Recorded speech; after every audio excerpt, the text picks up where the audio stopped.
participation of CFDE, I think, is particularly significant because so often retirement is seen as the end of one's faculty life, and so therefore out of the realm of CFDE. But I think CFDE, along with the Emeritus College, looks at retirement as a transition.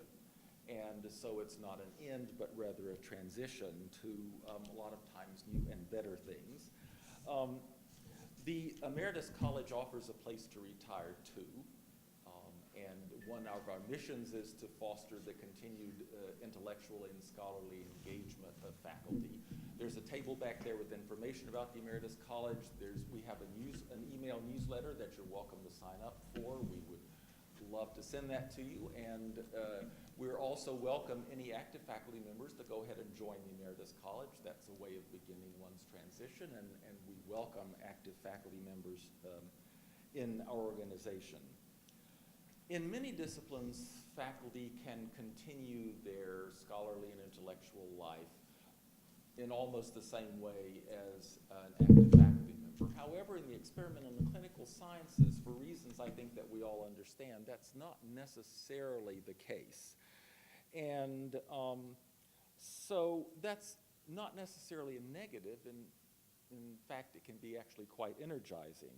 So what opportunities does retirement give us to use our skills and abilities in different ways or in different areas in a contrast to or in addition to those activities that we have done before? So that's one of the questions that we'll be talking about. And again, I'm so grateful for the participation of CFDE in this, and I'll let Pamela introduce the speakers.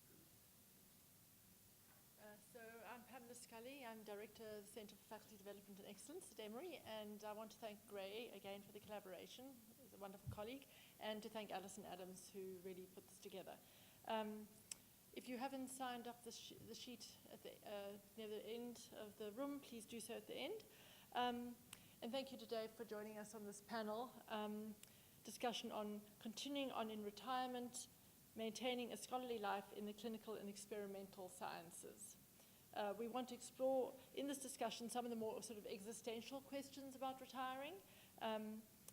So questions for faculty considering retirement, such as what might scholarly projects look like after retirement, in what ways do they change, what can a retired faculty member do in terms of thinking about intellectual projects. So this isn't about nuts and bolts, it's about the meaning of life as it continues.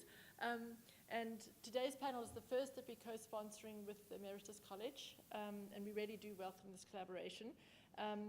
This one is on the sciences. The second panel on January 20th will be considering issues in the humanities and humanistic social sciences. And so we welcome you there as well. So we're very grateful to our speakers today. We have, first of all, at the end, Marilynne McKay, MD, who's Professor Emerita of Emory University School of Medicine. She came to Atlanta in 1980 as Chief of the Dermatology Services at Grady Memorial Hospital, and later served as Department Chair and was the Director of Emory's Office of Continuing Medical Education and Biomedical Media. Although she did retire from active practice in 2005, Dr. McKay still teaches residents several times a week. So are you really retired? In the Grady Dermatology Clinic, and she's active in the Emeritus College and maintains a busy intellectual life outside the medical arena.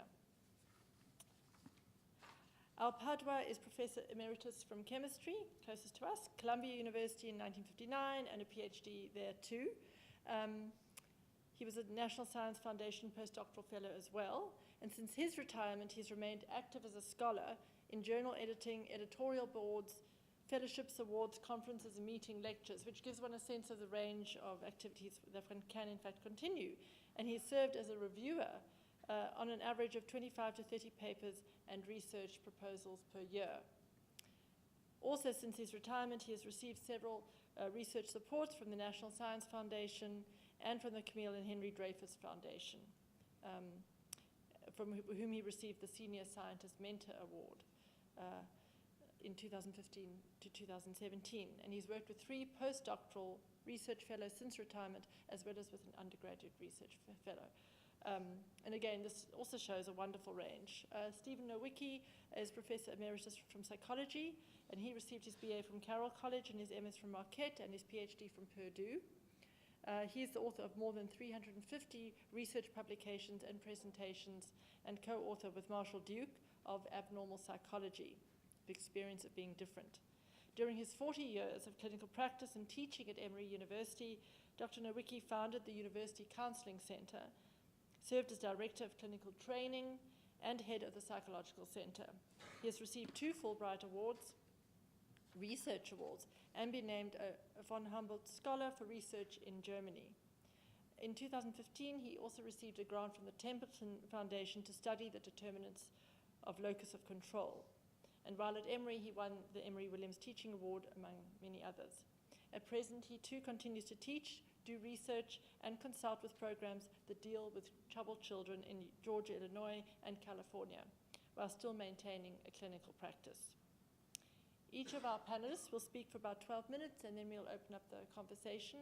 Greg Krause will moderate, and we're going to go from this way to the end. And so thank you so much, and welcome the participants. No, we're going to go here. Thank you so much. No,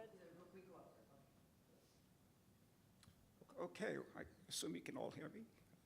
Well, one of the joys of being in an institute like Emory, or in academia in general, is that you always get to interact with young, youthful people. They, in turn, keep you youthful. So it's good to see the young crowd here.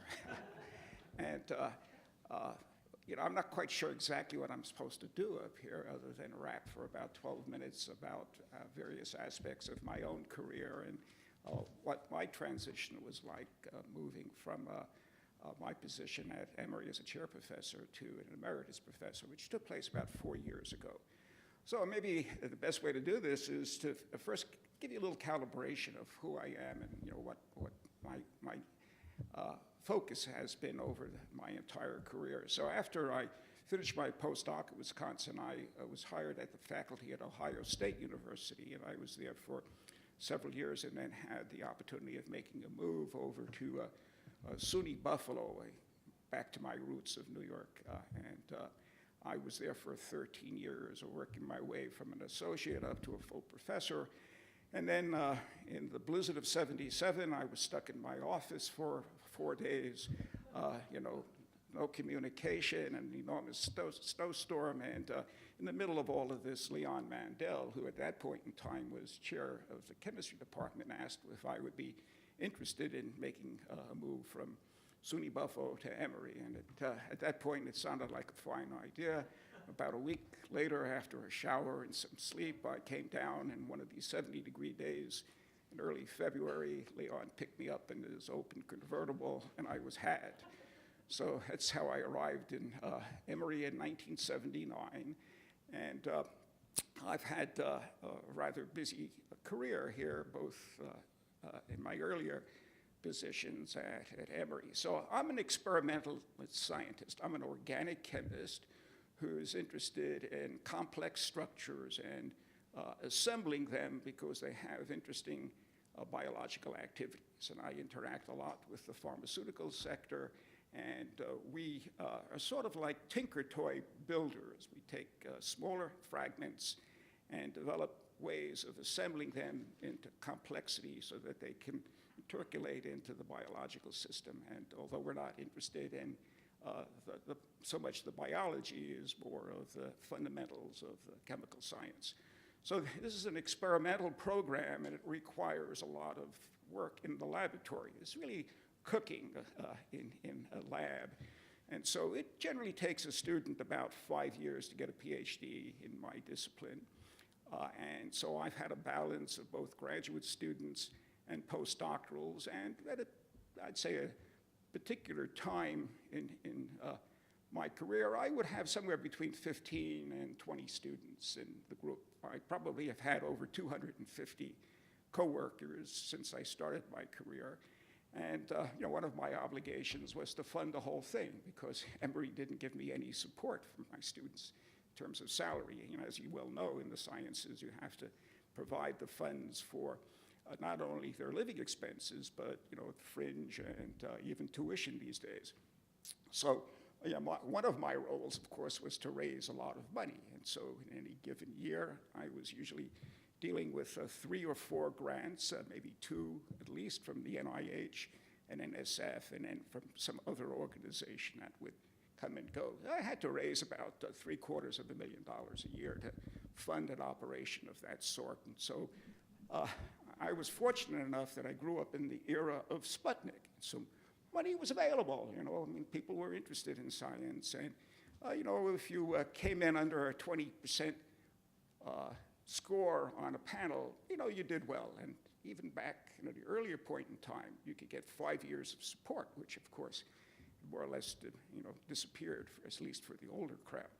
So, you know, things went along well, and you percolated along, and I had a very productive career. I think I've probably published close to 800 papers and have been out in the environment. I was chair of the organic division of the American Chemical Society, you know, which has maybe 15,000 members, of a number of other organizations on many different boards, and maybe in 2000, I think it was the year 2000, I became an associate editor for the Journal of Organic Chemistry, a position that I still maintain, by the way.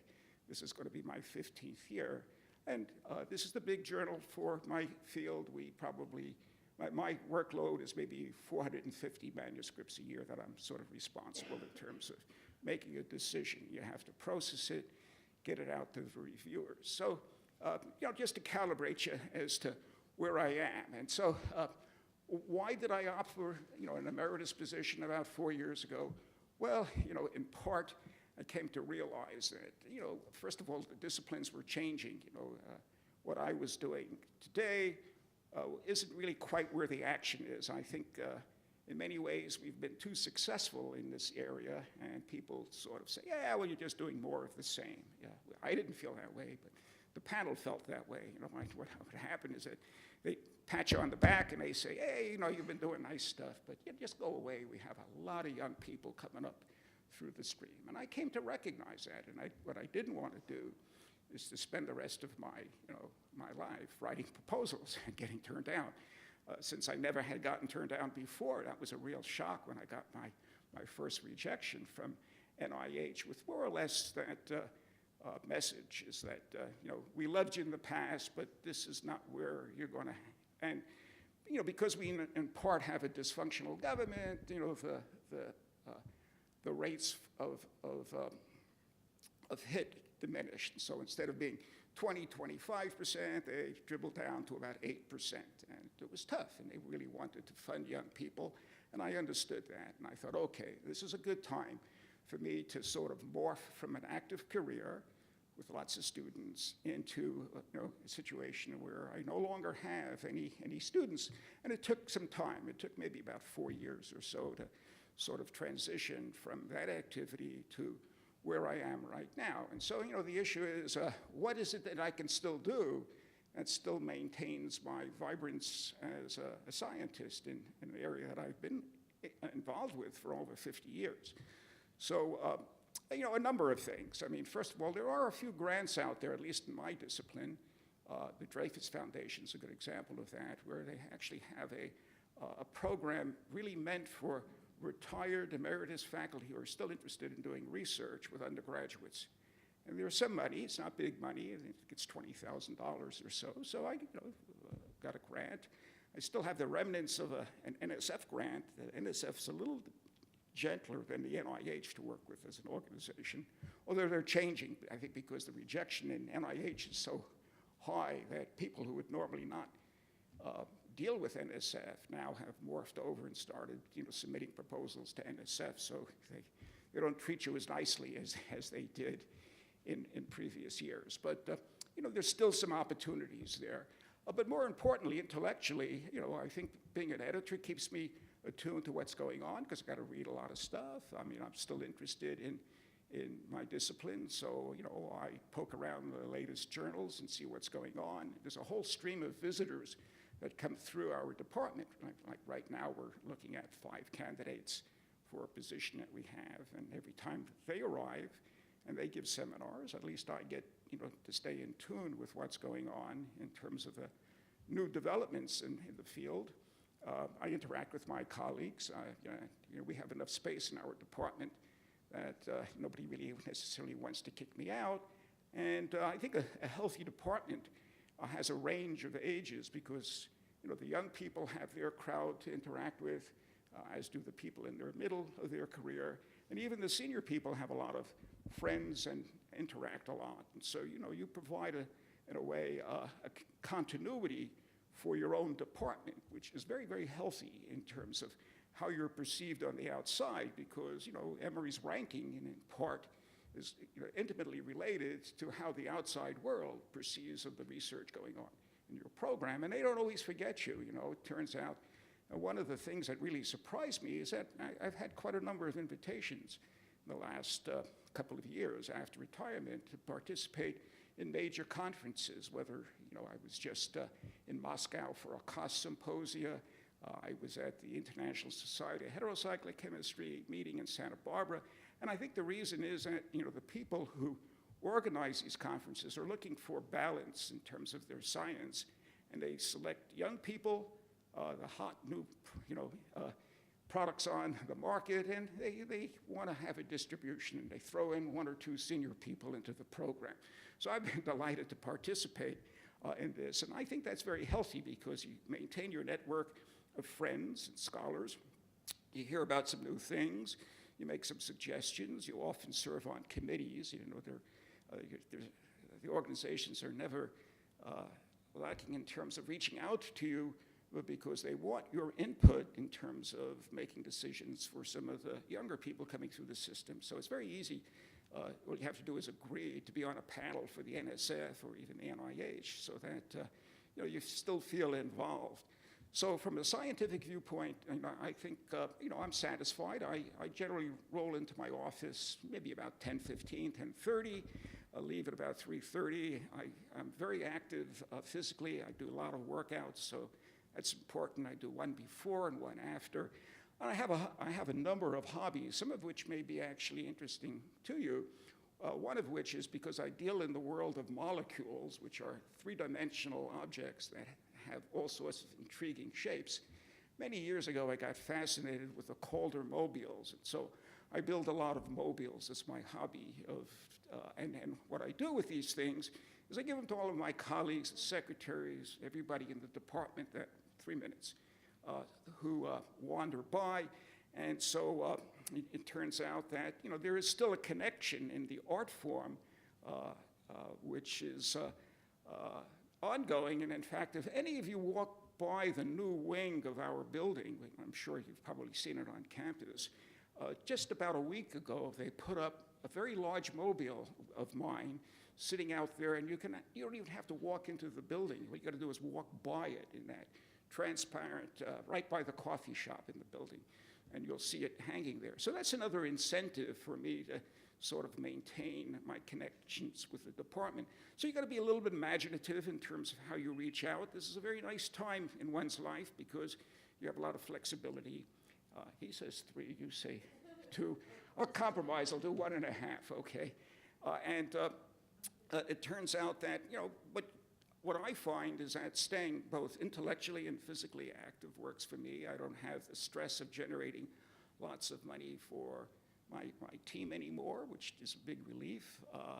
I have enough other interests, I think, in the world of reading the New York Times, National Geographic, whatever it takes to keep me busy intellectually, and follow my hobbies, still stay connected, and it's a very enjoyable time. And I'm very pleased that I made that transition from a full-time scientist to an emeritus and participate in activities of this sort. So I think that's all I have to say in this rambling speech, and turn it over to Steve. Okay.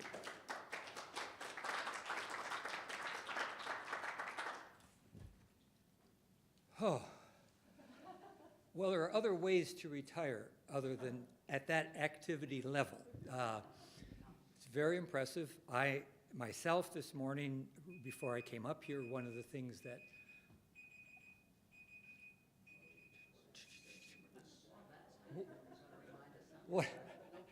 one of the things that I did, rather than something scientific, is I had a chance to watch Young Frankenstein on the TV, which was a wonderful movie, and I thought about how I used to be on a Monday before the start of a semester when I was a full-time faculty member, and it's quite a different feeling that you actually have time to do something like that. I'm going to try to take a broader look at things, if I can, because I have a theory about what makes for good relationships and what makes for good retirement. I think the key to a good retirement, a good ending with Emory and a transition is to slow down and consider what you're doing, to take time to catch your breath, to give yourself some space to see what you like and what you don't like. My main impression of Emory when I was a full-time faculty was I barely had time to think. I was always reacting to things. I was pressured. I was pushed. There always seemed to be a crisis.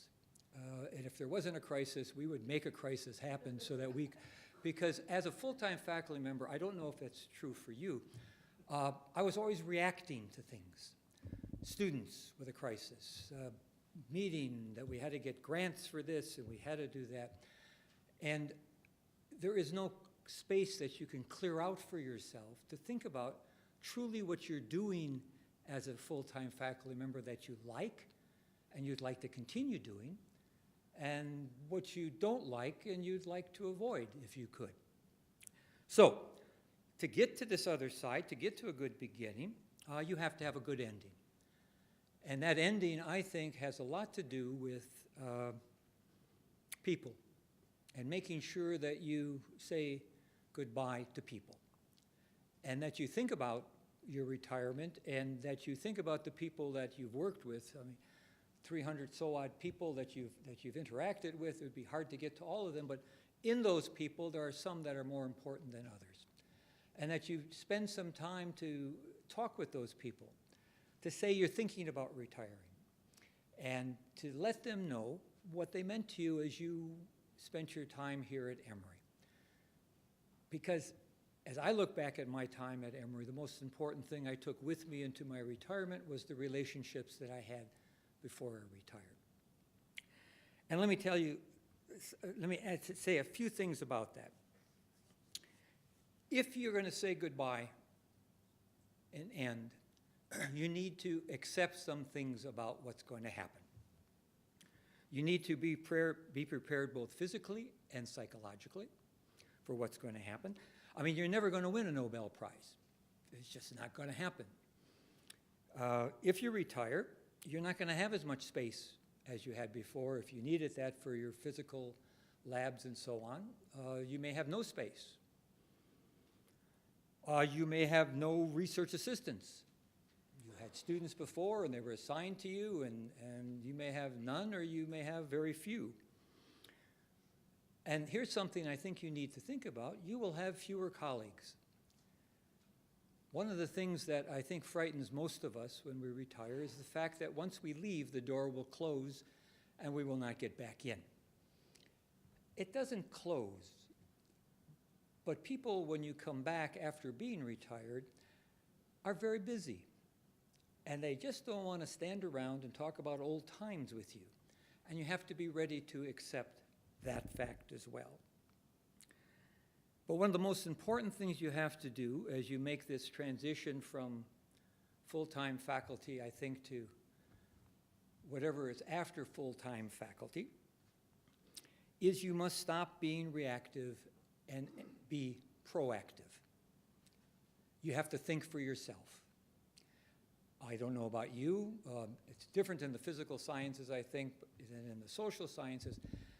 When I took sabbaticals, the toughest thing in the world for me was the first couple, 3 weeks or 4 weeks of a sabbatical. What was I going to do? I mean, I had the time. Nobody was calling me. Nobody was coming to the office. So what I did in those times is I cleaned my windows. If you walk by my house, my windows were crystal clear because I had to do something. And that's not a bad thing to have that time. because out of each of my sabbaticals, when I had time to stop and stop being reactive, I gave space for something to bubble up that I really wanted to do. And I could then choose that on my own. So give yourself, both as a good ending, and when you retire, or you go through this retirement transition, give yourself time to think, consider, and explore what it is that you truly like and truly want to do as a researcher. I think, first of all, you'll be very surprised that there's lots of things. You may not be able to run a full-time lab, but you can write blogs, you can write journal articles. You don't have to write 15 journal articles. You can write 1 or 2 that you really like. You can end up mentoring. There are lots of young faculty. There's still lots of students who don't mind an older faculty member being around to talk to and to put things in right perspective, because you've been through it and you've succeeded. That's one of the important things about being a retired faculty person. Be ready to work with juniors. Be ready to work with somebody else, both as a mentor and as a colleague. So that one of the things that's been most exciting about the work that I've done is that I've ended up working with a lot of people that I really wouldn't have worked with were I a full-time faculty member, because I wanted to, and I had the freedom to choose that. One of the things I think that you need to be ready for as you go through the ending, and by the way, a retirement, an ending, you've been going through this ending process a number of times in your life already. When you got married, when you had kids, when you got tenure, when you got full professor. Each of those was an ending process that you then had to do some thinking about and begin anew with some new things. So this is not something different than what you've been doing in your life before. What I would urge you to do differently is to spend more time considering what was important in your life as you make this transition. And there will be a culture. There's a culture that asks you, once you retire, it's equivalent to sort of dying or being dead. When I come back to my department, people will say to me, they don't mean to, "What are you doing here? I thought you retired." They see that I published a journal article. They say, "Why are you doing research? I thought you retired." And the equivalency is that you're supposed to, I don't know, go someplace and just sort of atrophy or go fishing for 24 hours a day. So you have to fight to get yourself back into that situation as much as you want and as much as they will tolerate being there with you. I go back to the department. One of the things I would urge you to do before you leave is to fight for space. Fight for some space in your department somewhere. It can even be a closet.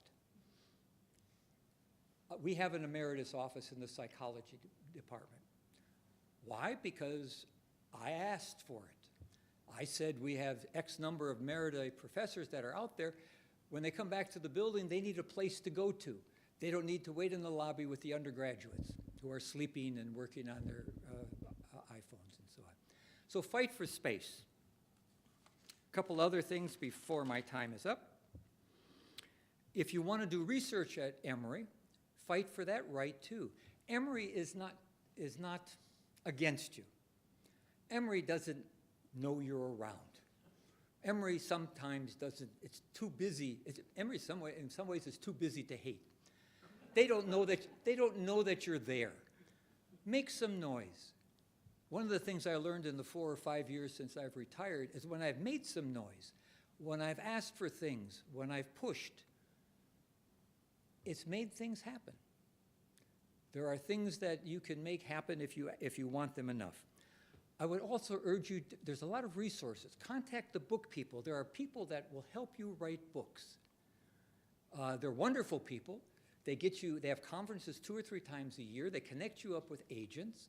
I went through that 5 years ago. I have a book coming out this year because I got an agent in that, and 5 years later, up and down, I have a book. I love writing the book. It was fun, and I think you should think about doing that same thing. Get yourself healthy. If you want the energy to do things, if you want the energy to do research, be healthy. Emory, it's very hard to be healthy when you're a full-time faculty member at Emory. They don't want you to put that time in. They don't want to. They want you to do the research, get that. You've got to move to the next step, whatever that next step is. We're always moving toward it. Make sure that you're healthy. I would say as your last year or 2 years or whatever trajectory you have toward retirement, buy a diary and write about your feelings. Write them down. Say what kind of day it was. Say what you'll miss. Say who you'll miss. And then when you write these things down, follow through on them. If you're going to miss somebody, go and tell them that you're going to miss them. Because one of the things I found is after I retired, the people that have come along with me in this new beginning are not the same people that were with me before. Some of them are surprises. Some of them are delightful surprises. And there is some sadness about the fact that the people that you thought were always going to be your buddies and your friends and you're going to go to lunch and you're going to do X, Y, and Z, that doesn't happen anymore. Be aware that that's going to happen, that you're going to get that change in who your colleagues are and who you spend time with. Is that it? Oh, okay. One last thing I want to say, because I'm trying to condense a whole bunch of stuff in one thing, is the year after retirement. For most people, it's a very interesting year because it's a new beginning, a new way of acting, and you will feel for that year awkward. You will feel lost sometimes. You will wander. You may take walks and wonder what you're doing and where you're going and what you're going to do.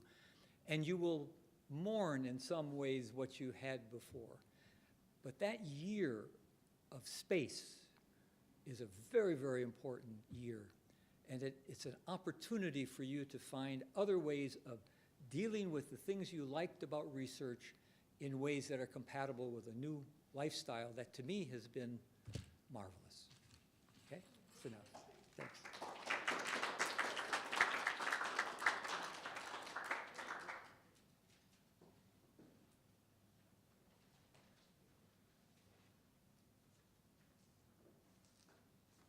How many of you are retired already? Okay, how many are thinking about it? How many are just in out of the cold?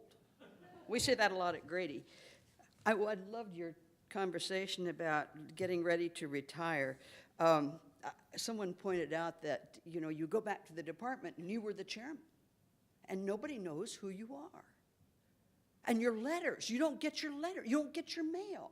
Well, think about it. Who sorts the mail? The work-study student who's never heard of you before. Life goes on.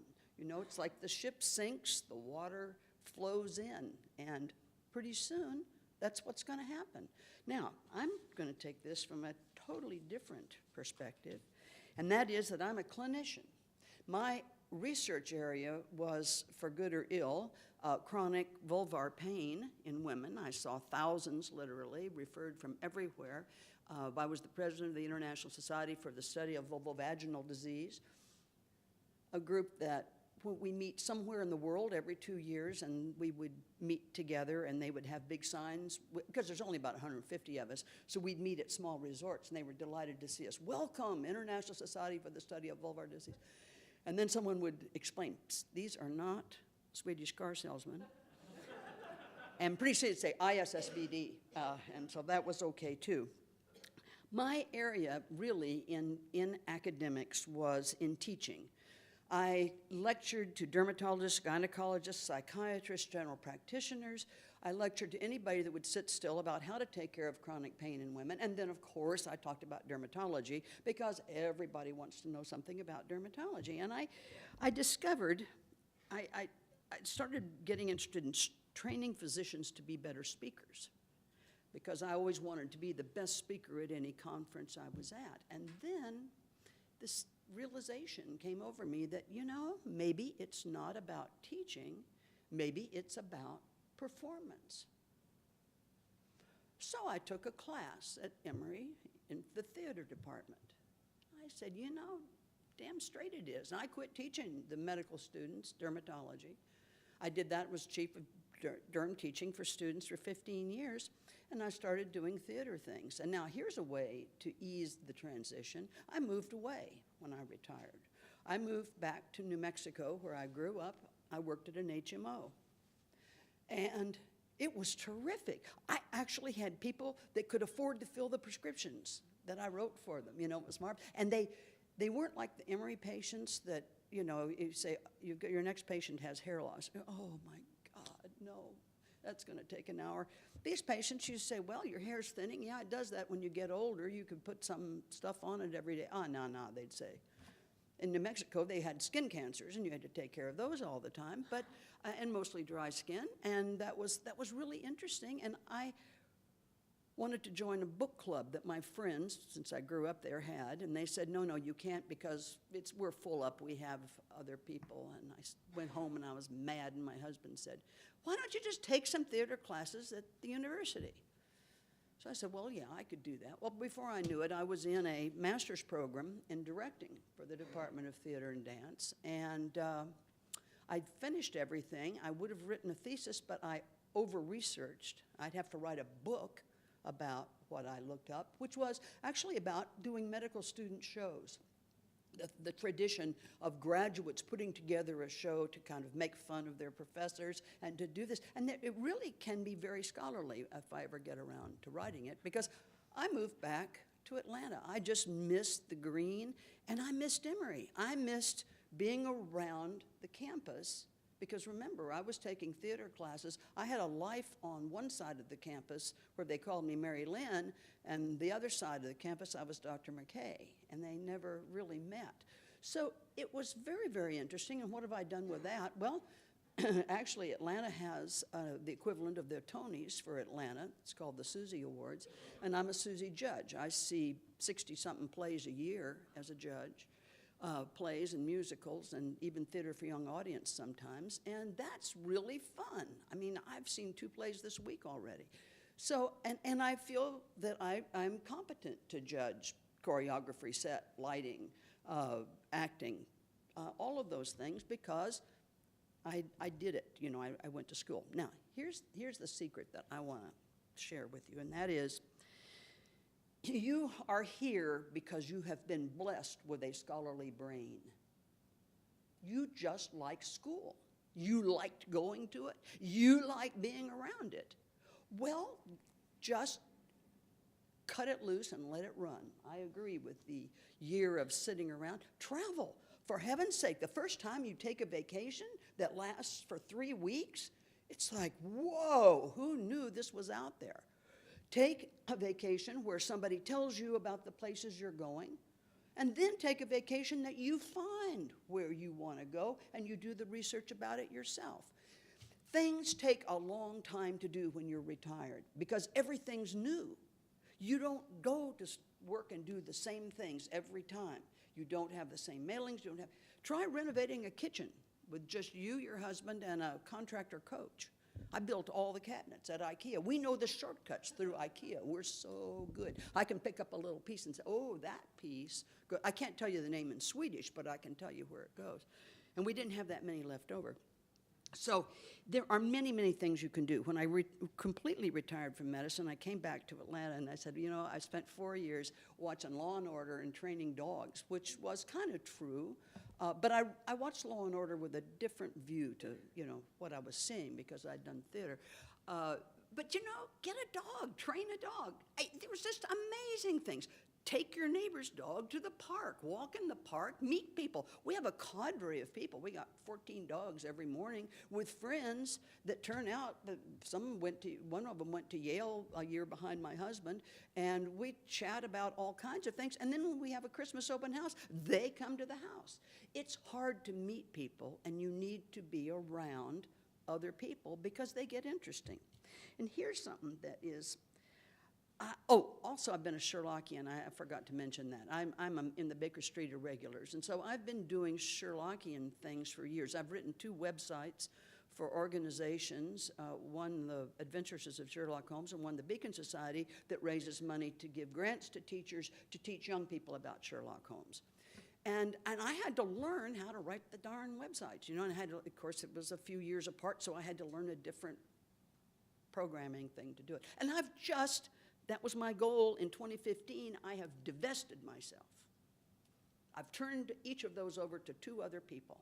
The woman is doing a great job. The guy, I don't know. But you know, it isn't my website anymore. Turning loose is so cathartic. I mean, literally, I guess, but figuratively too, is you need to learn to let go. Go away. Let the young people come up in your department.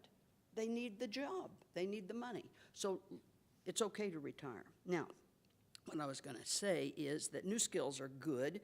It's really good to learn things. Learn whatever you can. Learn sculpture. Learn singing. Learn drawing. There's lots and lots of things. I can lose myself in an art supply store for hours.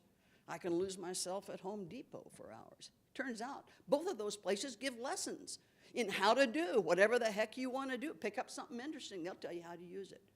Buy yourself good tools. I bought myself a set of knives, a great set of knives, and by George, I learned to cook.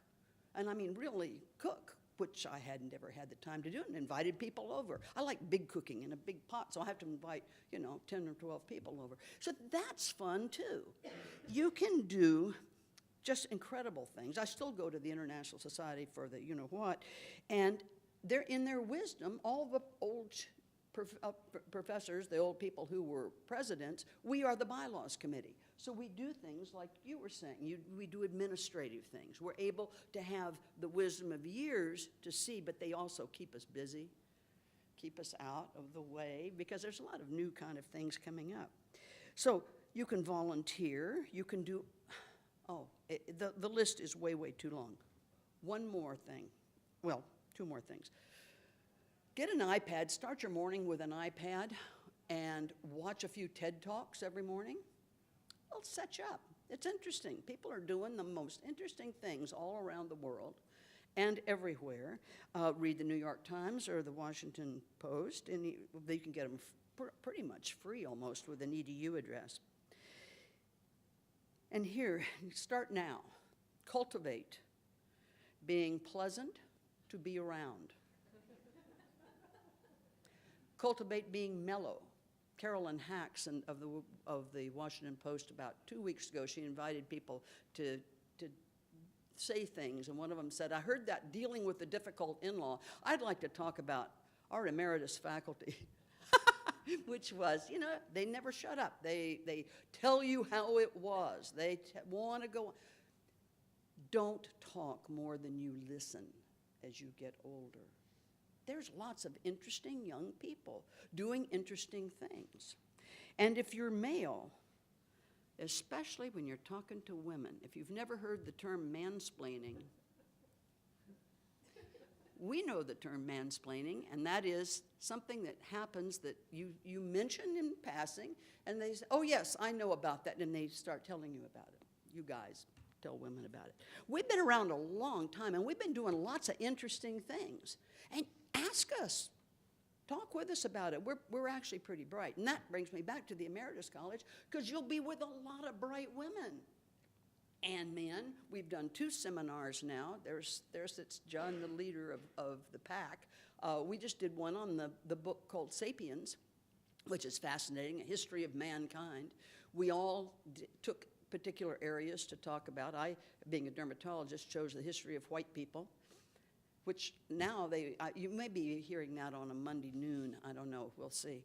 But you'll find that if you just take the time, let go, you'll find lots of things that you want to do, and you will be scholarly. I just published a chapter in a book on I wrote about all the medical education of all the doctors in the Sherlock Holmes canon.